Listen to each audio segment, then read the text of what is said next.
refreshing drinks, and luxurious accommodations? Then look no further, or listen, rather, than All in a Day's Drive. The podcast that takes you on a journey through the great Commonwealth of Pennsylvania, history, the outdoors, hiking, skiing, shopping, and more. From the stunning landscapes and historic landmarks to the world-renowned attractions, we'll show you the beauty and wonder that Pennsylvania has to offer.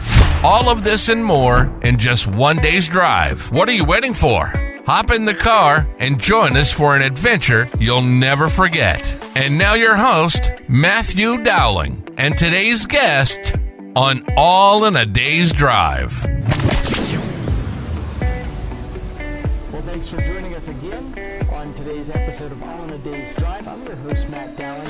Today I am here at Duda's farm, and Mark has given us the opportunity to talk to him a little bit about the farm, about the history, and I think that's where we'll start today. So, can you tell us a little bit about the history of Duda's farms and how it became a family business?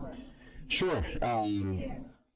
Mom and Dad bought this property back in the 60s, and my dad actually was a microbiologist and ran the lab at Uniontown and at Brownsville hospitals, but he always had farming in his blood, and he did it on the side.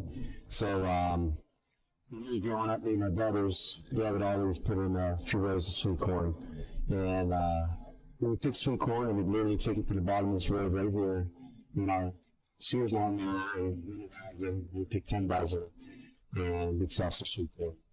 So that's kind of how it started. Dad was a big cattle operation at the time. So we got into the 80s. I was in my young teens then. We decided to push more towards vegetables.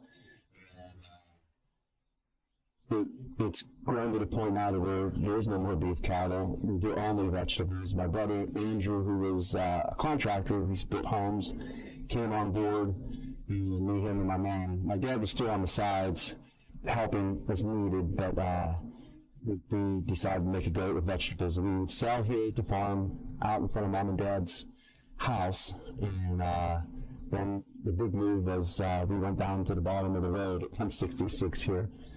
And then from then we decided we ended up going by in Republic, and then Uniontown, and then it just spread on.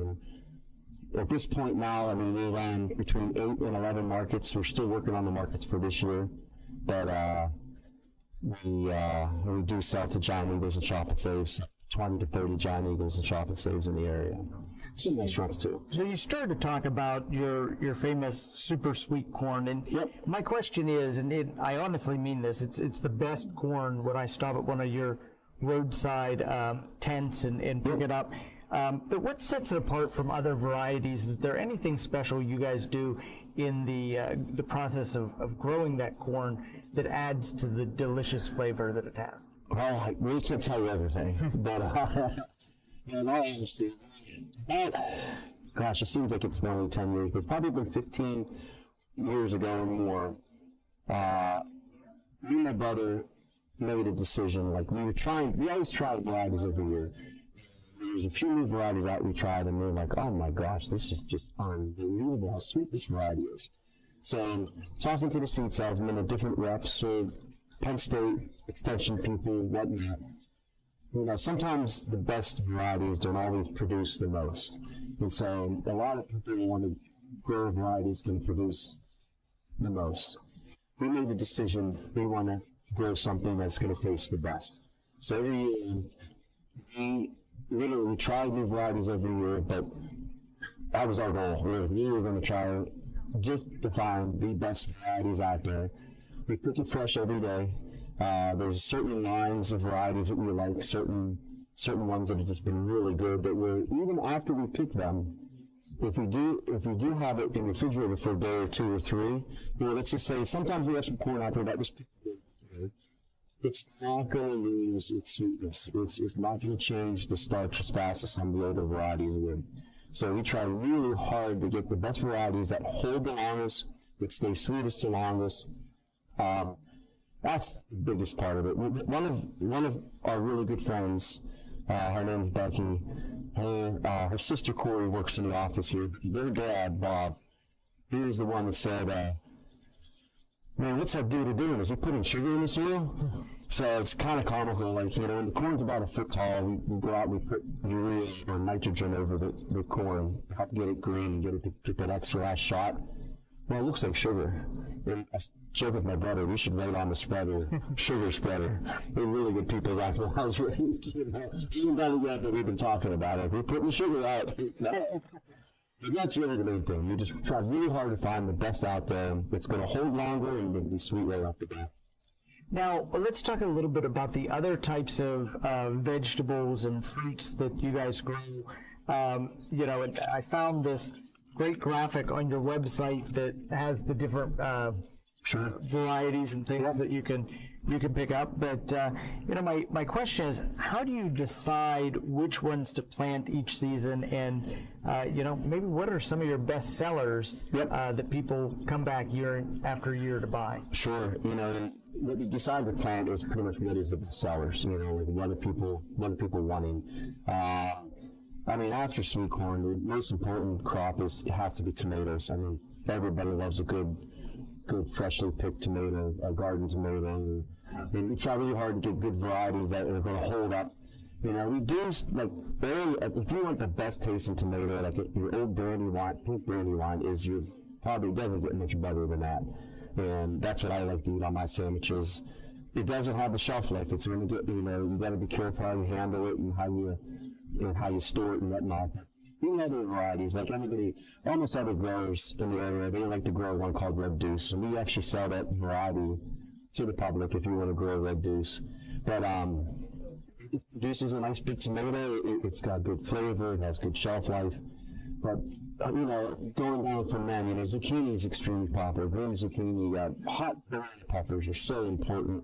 Green peppers are so important. People buy a lot of those. Green beans, cantaloupe. You know, we try to grow the best varieties of cantaloupe. We pick them at their sweetest when they're full slip and they've got all of the sugars in them. Watermelon, and gosh, what am I forgetting? There's so many different things. The onions, we grow the sweet candy onion, another variety similar to it, and you know, they can get enormous. I mean, bigger than softballs, and they're so sweet. Very, very popular. So that's what we every year we'll try a little bit more. We might try something different every year. I've been growing some carrots. Those big bump bins that we use to pick crops, and I've been growing some carrots in there. Just because I could get the soil right in there. You know, we don't have the right soil in the fields to grow carrots, but I could add some peat moss or whatnot in it, so it could be a little more roomy. Little things like that. We'll try a few things every year if we have time to do it. You know, if we feel we can do a better job on a crop, we try. You know, always there's always customers out there recommending things, and you know, some years we try something that they're wanting, you know, but you know, sweet corn, tomatoes, peppers, zucchini, cucumbers, pickles, those are all really, really important crops. Those are people want to use in their salads. Now, we're sitting here amongst some beautiful flowers, and in my line of sight right in front of me are some gorgeous hanging baskets. But I'll be honest with you, as much as I've stopped at your tents in the past and picked up produce, I never really thought of Duda's Farms as a place to go pick up my flowers that I'm going to landscape with, or my hanging basket that I want to hang outside. So why don't we talk a little bit about the flower production and where you can get those? Are flowers only available here? Or? We do have some at roadside markets, but obviously we're so limited that we can take there every day, because we don't like to leave anything there overnight, just because of the safety of it, and theft and whatnot. So we bring, everything's got to be brought home every single night. So we're limited on how much we could take. You know, some people know what we have and they'll ask us, we get special orders to send phones or you know, the million bells or whatnot. We know we're going to try to send them the best, but obviously if they come here, there's just so much more selection we can get. To be completely honest, and we always try to be upfront with our customers, we don't grow most of the flowers. We do grow some. it's just easier for us to buy them from somebody who's really good at growing them and then resell them here. So that's what we've been doing over the years. My Uncle Frank used to have the greenhouse down in Republic, and he grew so much. But, our main forte is growing the vegetables, and all the vegetable plants we grow, those are all ours, we grow them all here. And a lot of them are varieties that we use in the field. And most people, like if you go to, and I'm not trying to pick on other nurseries or greenhouses, but they're growing the cheapest seed available just because it's most cost effective, and I understand.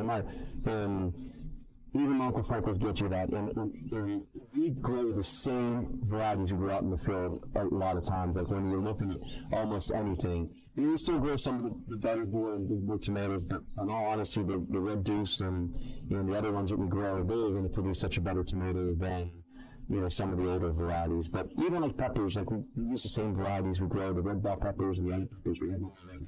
Same as you grow in the field, you have a higher chance of getting better quality. And I've had so many customers come up to us saying, the best plants they've ever grown. And like, well, we're using the best seed we can get, So you gotta have quality, Quality is the number one in our books. That's what we try to strive for. So we're here at your the market at Duda's Farm, your main location, which is on Creek Road, Brownsville. But let's talk a little bit about your summer stands, and if you could tell me where each one is. I didn't pull them up on your website, but where can people find you? It's a little bit of a work in progress. Like me and my brother are out scouting and listening yesterday for a new location, and I'm in conversations with a few property owners as we speak this morning. But sure, right now we are currently open at the Uniontown location off Matthew Drive. It's right in the Big Lots parking lot. It's one of our best locations. The other location we are is in Washington. It's Franklin Mall. It's now called Touchtone Center now. We were King side last year, and now that was bought up by the car dealership, so they moved us behind the mall a little bit, kind of where the Sears and Bonton backside entrances, but with signage up there. It's another good location. My brother is currently setting up the Westover location as we speak. So we're building the tent today and putting up, we'll be open tomorrow at that location. It's in Westover at the old Shop and Save. We were there last year. So it's in location there. We do have a new location in Connersville. It's at the Village Plaza. If you're coming from Connersville, it's right where 119 comes back together, about maybe 200 yards before the Walmart, which should be on your right, if you're heading towards Walmart. So it's right where, I think there's a Pizza King is there. So that is a new location. Sure, we're really excited about that because we're closer to Connersville. The other location, speed limit was 55 along there, and obviously people were going very fast on that. It was hard for people to get to us, I think. They just didn't want to stop. We really are optimistic about this new location in Connersville. Another location is at Val's Beer Distributor in Belvidere. Waiting for road construction to be finished, and I was told that it just finished and that bridge is reopened. So look for that market to be going up here in the next few weeks, if not sooner. We are looking for Waynesburg. Right at the airport there. So if you're going like into Waynesburg from, like, say, on 21, sheets would be on your left, airport on the right. You'll see us on the right in the airport entrance, I guess you could say. Your tents are there, signs are there. It's Smithfield. We are trying to find a new location in Smithfield. I think our location is too hard to. We're not right. And the traffic gets so bad there. We were by the Hammond Rivers at the gas station. We're right down from the get-go. So we've got a conversation right now with the get-go. We'd like to get in the get-go, but I don't know if the policies are going to let us get into the parking lot. A conversation right now with Century Plaza. Whereas, and if you go closer to Century 3 Mall, where the diamonds is there, just keep going up, and the Century Plaza's there. We may have issues because the Shop and Save is there, and there might be terms with their contracts of having another products being sold that are competing with Shop and Save. We'll see. But they've been unbelievably polite, nice to talk to, trying to work out maybe a location there somewhere, maybe at the Big Lots parking lot or something else. So we're still working on that one. What am I missing? We were not The Christmas shop? so we were going to be closing that one this year. Unfortunately, the sales during the week have been so bad that they were making me pay that. So it was really good on a Friday and Saturday and Sundays. We just felt just as a business decision, we had to unfortunately close it. It's only like, I think maybe 6 miles away from the Uniontown location, so it's not that bad of a drive. So unfortunately, we'll not be at the Christmas shop this year. In that area there, you know, I've just relocated to there, and I do a lot of work for the winery and distillery, you know, but on Mondays and Tuesdays, sometimes even on Wednesdays, it's hard to order a sandwich or, you know, just the mountain closes down for a few days because it is a limited population that... It really is. I mean, granted, on a beautiful summer week, when people are taking vacations, you might get more business, but when you look at the whole season, as much as we still want to be there, it's a beautiful spot, it just does, unfortunately, it just doesn't work out. I mean, and I don't know if I missed it whenever we were talking earlier, but Route 40 in Brownsville at the Sweet Peas? Yeah, so that is still on the table. So our biggest thing, and we try to educate the public, that is only 2.6 miles that way from here. And it's really hard to justify paying rent, paying insurance, paying another person to be 2.6 miles away. But that market still does pretty good in the middle of the summer. So we're trying to get customers to come here. That's the biggest thing. If that market does open, and I'll give that one a 60% chance, that would be closer to what we have on Sweet Corn, which would be late June. And we'll see. I mean, sometimes it's hard to staff that. It's you know, getting employees to run these markets is challenging, you know, so good employees that are there consistently. So that's the last to open, typically, and the last to close. And if we can't fulfill all our markets for a day, someone calls us sick, that's the first market to close, just because it's only 2.6 miles away. Sure. So that one's still on the table. We'll see how things go. I mean, obviously, if you come 2.6 miles, there's so much more here to offer, inside the store and out here and everything. So let's talk a little bit about the pandemic. I know the pandemic hurt small businesses, kind of with no regard for what industry they're in. Yep. But you know, it couldn't have been easy on you guys without you know, in the fall you have a lot of kind of community events. I'm sure it hurt that. So tell us a little bit about how COVID-19 affected your business, and there are some good changes that COVID brought around for some businesses. So let's just kind of jump off there and talk about some of those issues. There was parts that were good. There was more that was bad. I mean, we did have a spurt where our sales were better for a short period of time because people were scared to go into a store. And so they came to the open air market, you know, our tents outside. Unfortunately, that was short-lived, and we wish we were so excited and hopeful that maybe this will continue down, but it didn't, you know, so it was scary. I mean, like, when we first opened, we were so nervous because we were limited on how many people we could have in the store, and, you know, if people would get sick, and I mean, it's just, I mean, everybody, we all lived it, you know, I mean, it was unbelievable. We had an outside registry here so people wouldn't go inside. Tried to be as careful and as possible.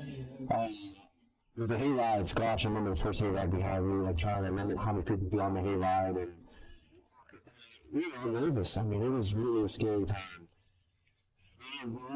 We're still here, thank goodness. You know, we all got through it. We had to limit how many people were on the wagons and how many people were here.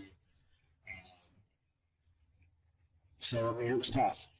You know, some people were more stressed about it than others. Some people were still more stressed about it than others, and for their health reasons and whatnot. We tried to be respectful of everybody's views and opinions on it. You know, so, I mean, it was really challenging, and it still is. We're still, you know, dealing from it. I think everybody is, you know. So I don't know if that answers the question good enough. Sure. So we have to get our first break in here on the program today. We'll stick around here and discuss things a little bit more. One of the things on the top of my agenda here is what you do for the fall and those things. So when we come back from this break, we'll be talking about some of the fall activities that will happen at the end of this season, because we know how fast the summer seems to fly by. So we'll be right back here on All in a Day's Drive. You're listening to All in a Day's Drive. Stay with us while we top off our tank and order an MTO. The journey across Pennsylvania will continue right after this pit stop.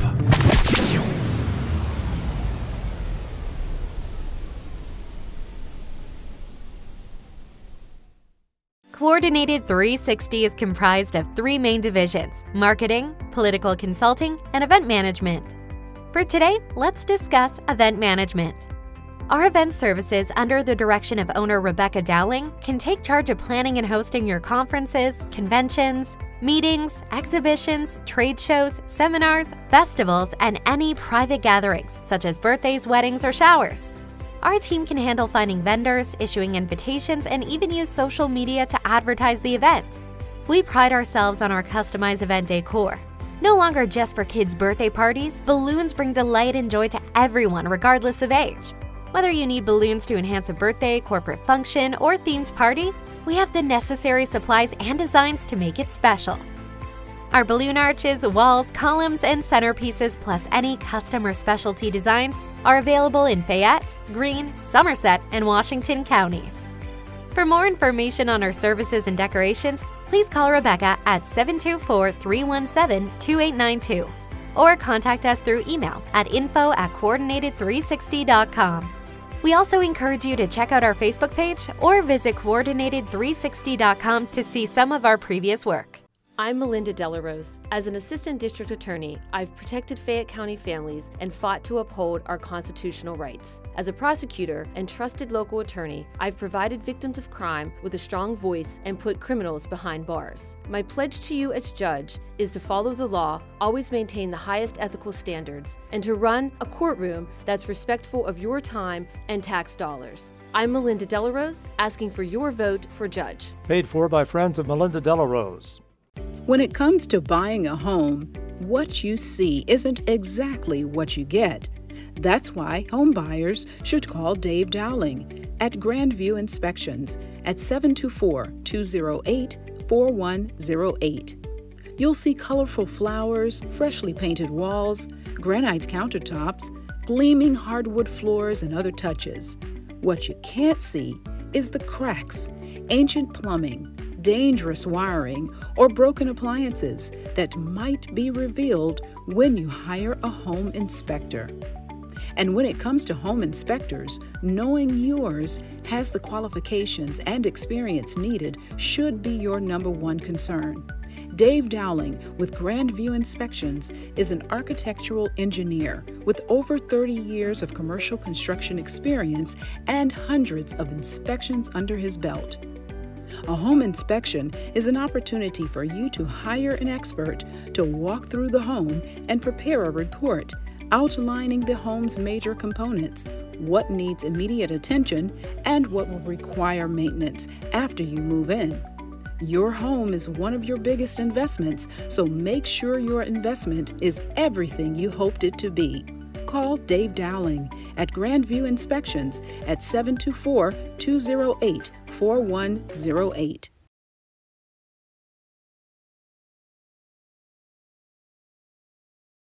Is your business using analog strategies in a digital marketing world?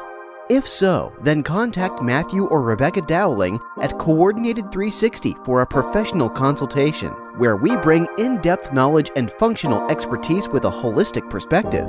Coordinated 360 provides digital marketing, paid ad and media buying services, web design, social media management, video production, and more for businesses, organizations, and political campaigns. With decades of experience, Matt and Becky at Coordinated 360 can help you craft your unique message and share it with the world. For a no-risk media evaluation and recommendations, call 724-320-2212 or visit us online at www.coordinated360.com. Find us also on Facebook, Instagram, and Twitter, or email info@coordinated360.com.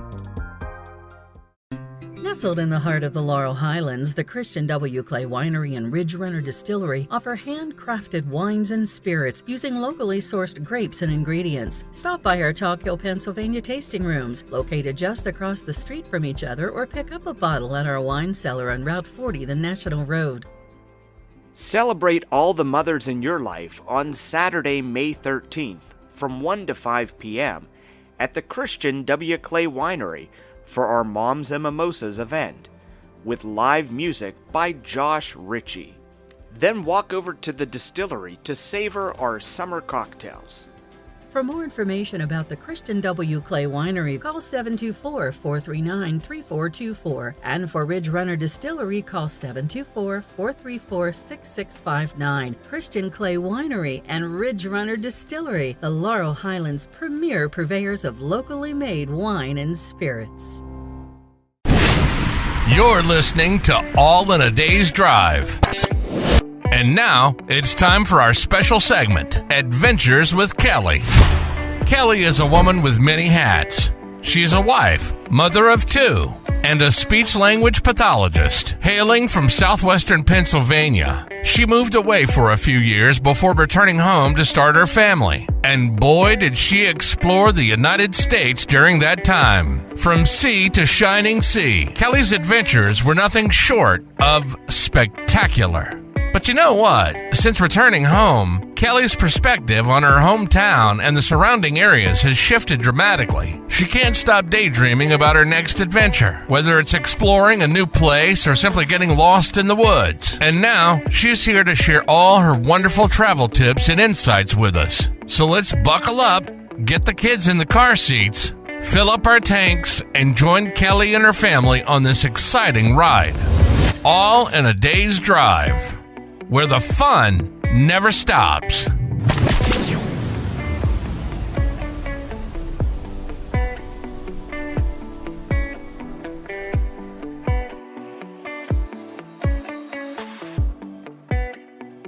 Hi, I'm Kelly of Adventures with Kelly, and you're tuning in to All in a Day's Drive.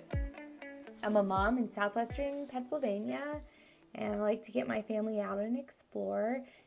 And I'm here to share some of the things I learned along the way to help you plan your next adventure. Today I want to talk about a place that has become very special to me, Touchtone Center for Crafts in Farmington, Pennsylvania in Fayette County. This is nestled in the Laurel Highlands, so this pairs really well if you're visiting with a trip to Ohio Pal State Park, Falling Water, Fort Necessity National Battlefield, and if you live in the area, this is a gem right in your backyard that you should check out. So I first learned about Touchtone in 7th or 8th grade on a field trip, and I enjoyed not being in class, and it was a good field trip. We went up and tried some art, and I probably didn't appreciate it at the time, but I just kind of lost it in my mind and forgot about it really. But I moved away for a few years, and I moved back, and I was just thinking about planning a date with my husband. I will take any date that I can get, but I also really like to add in some adventures and experiences on date nights. And my husband is pretty easy to surprise, so one time I surprised him and we went sailing on San Francisco Bay when I lived in California, and another time I surprised him with a learn to curl session at the Pittsburgh Curling Club. We like to watch curling when we watch the Winter Olympics. And my husband is an artist, and I'm an artist, as I have learned to say from my art friends. I used to say I'm not an artist, but my husband is, and my art friends are like, no, you're an artist for all artists. So okay, I didn't believe that at first, but I'm starting to accept that. But my husband's a little more artistically inclined than I am, and he doesn't always at the time to do art, and I wanted to see him do it. And so I just was, thinking about a date, and I remembered Touchtone from my middle school field trip. I hadn't been there or thought about it in years, and so I just decided to give them a call, and I asked if they did like couples art sessions, and they said, yeah, we have date night workshops. And I was like, oh, okay, tell me more. And you want to check their website, which is, I don't know if I mentioned it, but it's touchstonecrafts.org.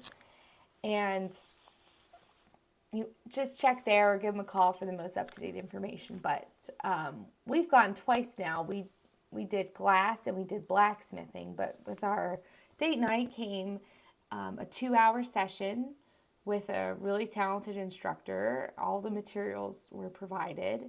And then after the session, you were able to leave with the art that you created. And they had hors d'oeuvres. The produce was grown in their garden, and we had local wine from Christian Clay Winery, and it's just a really nice date night. The campus is so beautiful. It's just really quiet. It's tucked in the woods. It's just a gem, and it's very peaceful. And you don't need to have any experience to try this, because I didn't, and like, if I can do it, you could do it. And again, I was thinking I wasn't an artist, but I was. So you don't need to have any experience, and you can do it solo too if you don't want to do it as a date. So it's a really neat way to check out Touchtone, and they offer way more than just the date night workshops. They have Teen Week and Nature Week and educator retreats, and all sorts of things. Another great way to explore Touchtone is their open house, which is, I believe, usually the first weekend in June. And it's a great event. It's free and it's family friendly. So we went to the open house last year and took our kids and had a great time. They had food trucks and vendors, information booths about the Laurel Highlands.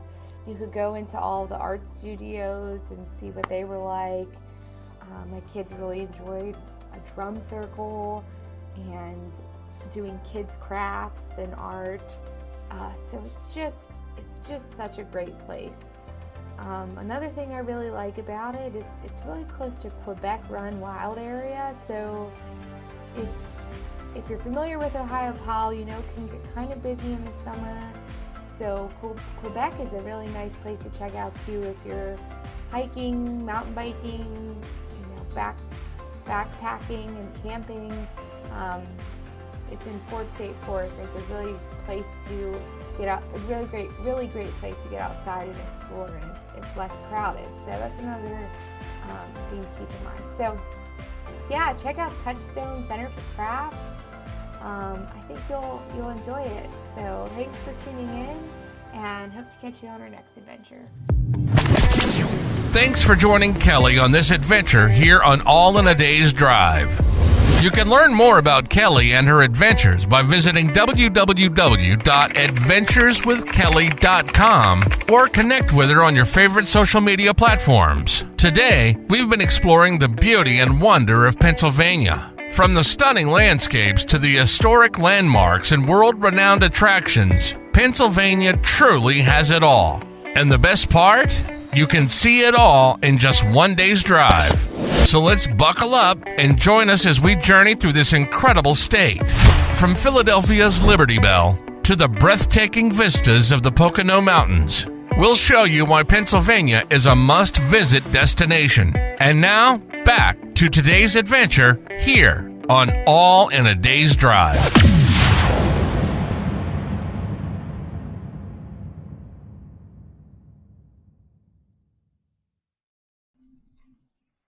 Thanks for staying with us on All in a Day's Drive. My name is Matt Dowling. I'm your host of the program.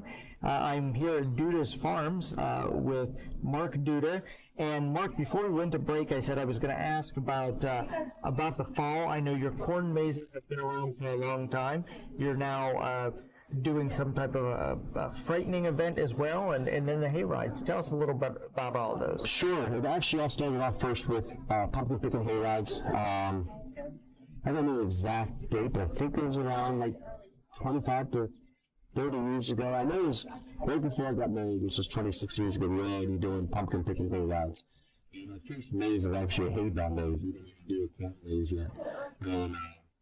But it has evolved over the years. It has been a lot of fun. You know, it's another way and reason to get people to the farm and get families to the farm and have some fun down on the farm. So it has evolved to we currently just looking at the daytime stuff. People come here in the fall. We have a large corn maze that they get to go into, and it's just daytime. Like last year, our corn maze included the nighttime. We're going to have 2 different corn mazes this year: the daytime corn maze and a nighttime corn maze. So the daytime corn maze, we have multiple paths and places to choose, and there might be some funny scarecrows in there and whatnot. But it'll take you a good half an hour to get through it. We have a lot of bonfire picnic areas out here. We have all kinds of pumpkins sitting out here in front of where the flowers are now. You can walk through Animal Barn. We have tents to rent if you want to have picnics and parties. We have Beck's concession here with food options, and this year he's going to have a catered menu. So if you want to get your pizzas and whatnot here, there's going to be a substantial discount on buying in bulk. And all kinds of other items as well. And then the real highlight, though, is the hayride. So the hayride starts here at the farm, and it's a good 30-minute ride. It goes up this hill, up through some of the fields. It goes down through this hollow, and kind of like a haunted hollow. It's just creepy. And then it takes you back out of the hollow, along some more fields, and then we drop the customers off in a hayfield that we've mowed. And we put the pumpkins in the field. We used to actually take them to an actual pumpkin field. As if pumpkins are picked and taken, we refill it from the fields. Is after a few rains, it can get quite muddy, quite messy. So we decided to just use the hayfield to keep it a little cleaner. You're going to still get mud on you here in the corn maze and whatnot. We're just trying to limit that as much as possible. So drop them off there. The tractor waits for you. Everybody on the hayride gets to pick a pumpkin. One thing we're really proud of our pumpkin picking hayride is the pumpkins are true pumpkins. There might be some small ones out there, but there's going to be some carving pumpkins that are 30 pounds. That's included with the one-time fee you pay when you come here for the day. Then bring you back down here, and we're allowed to stay here as long as you want. I mean, you could roast marshmallows, cook some hot dogs on the fire, walk through the Animal Barn. Some kids will pass football, play soccer. Some soccer groups will come here. We get Boy Scouts and Girl Scouts will do some groups here, daycares and whatnot. But try to give a really fun time to everybody that's here. What happened last year? We partnered up with Really White, who's been in the haunt industry for about 25 years, and so last year we turned our corn maze at night would turn into a haunted maze, and there would be actors in there, there were different scenes in there, and whatnot. It was fantastic. I was very nervous about it at first. I mean, just like we talk about our sweet corn, about everything, we try to do it. If we're going to do something, we're going to do it the best we could do it. And I told Roy, so if we're going to do this, I want to make it the best we can make it. Yeah. Our feedback was phenomenal. I mean, it was incredible. A lot of people were so impressed on it, and they were really scared. Some people were scared to go through the whole thing, which is, I think you did your job if you did that. But it was so much fun. So this year the maze is going to the haunted maze is going to stand on its own. It's not going to be part of the daytime. So there was some kids were too scared during the daytime to go through it, but some of the features were in there. So we decided to have it on its own. As we speak, this is May, and we're working on stuff for October now. There's already multiple scenes being built. I'm not to get into too many details, but there's going to be there's a you go inside, like inside the maze, the corn maze. You can walk into the old saloon, and there's gonna be an old coal mine, and there's gonna be different things like that. That's part of the actual corn maze. It's really excited about that. We're also gonna be adding on 2 other things. There's gonna be a haunted hayride, which is gonna take the same route as the daytime is. The scenes along there. One that I know for sure that I get off is there used to be a distillery on the farm years ago. There's going to be a distillery, the haunted hayride. We'll see that also during the daytime, but there'll be nobody scaring you. There won't be anything bad. But and we also have a I guess you call it like a music ride. It's a it's almost like an amusement park ride, whereas you get on a cart and it's going to take you through a series of in the cart, and like there's nobody in there except there's going to be different scenes. So I would do in the daytime too, there will be friendly scenes during the daytime, scary scenes at night. About maybe like a minute long ride to go through that. And that would be right here, right off the edge of the maze. So we're really, really excited about the fall. One other thing too we added to, we've doing it for 2 years now, has been the sunflower mazes, sunflower picture areas. So we're going to have that again this year. It'll be in a different location, but it's another great reason to come to the farm. You put on your Sunday's best, take some nice pictures of the sunflower maze. We're going to be adding some different scenes in the sunflower mazes this year for people to take pictures, different picture scenes. So just trying to get people to the farm, different events like that. So, that really makes you a destination, when you have all of that going on. And, I would encourage people that are from the Pittsburgh area, from a little further beyond, even if it's in a 2-hour driving radius, plan your day and come out here to Duda's, because, like I said, it really is a destination that you could spend a few hours with family and really have a good time.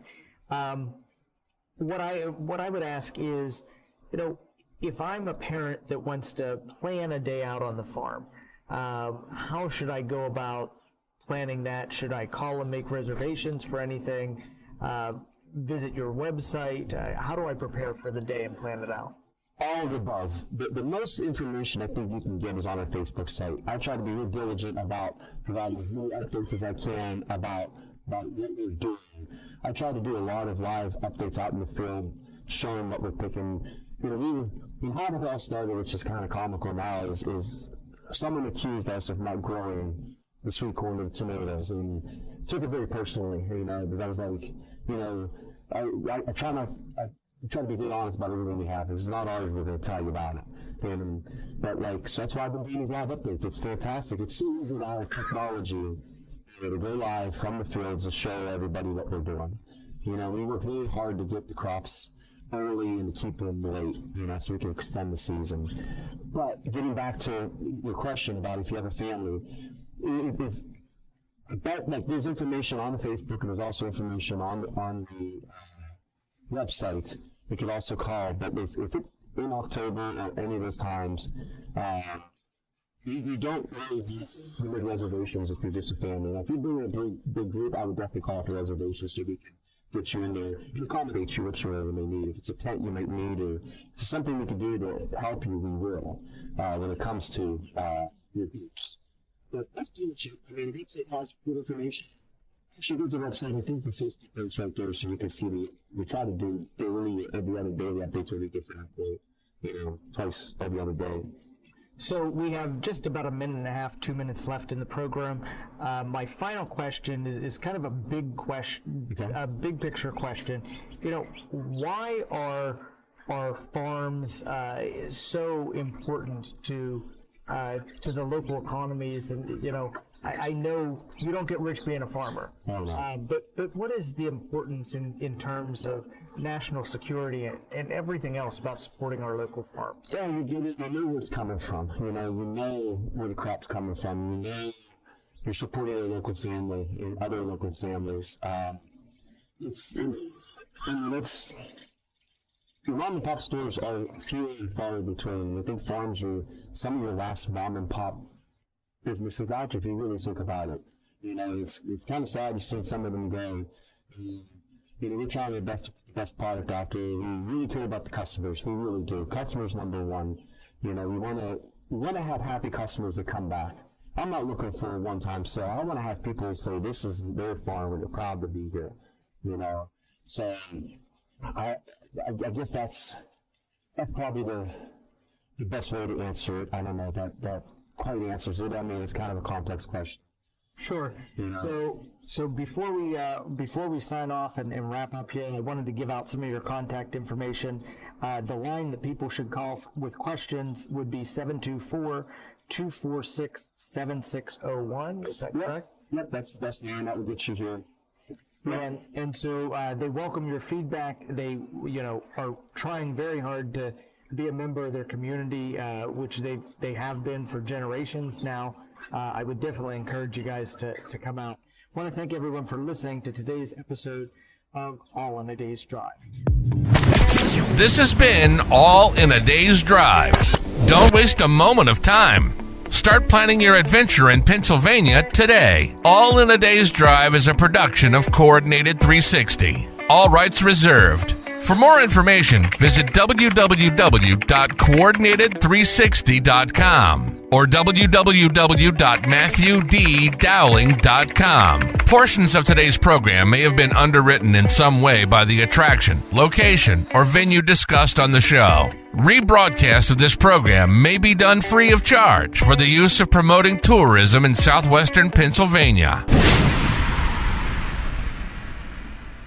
I'm Melinda Delarose. As an assistant district attorney, I've protected Fayette County families and fought to uphold our constitutional rights. As a prosecutor and trusted local attorney, I've provided victims of crime with a strong voice and put criminals behind bars. My pledge to you as judge is to follow the law, always maintain the highest ethical standards, and to run a courtroom that's respectful of your time and tax dollars. I'm Melinda Delarose, asking for your vote for judge. Paid for by friends of Melinda Delarose. Nestled in the heart of the Laurel Highlands, the Christian W. Clay Winery and Ridge Runner Distillery offer handcrafted wines and spirits using locally sourced grapes and ingredients. Stop by our Touchtone, Pennsylvania tasting rooms, located just across the street from each other, or pick up a bottle at our wine cellar on Route 40, the National Road. Celebrate all the mothers in your life on Saturday, May 13th from 1 to 5 p.m. at the Christian W. Clay Winery for our Moms and Mimosas event, with live music by Josh Ritchie. Then walk over to the distillery to savor our summer cocktails.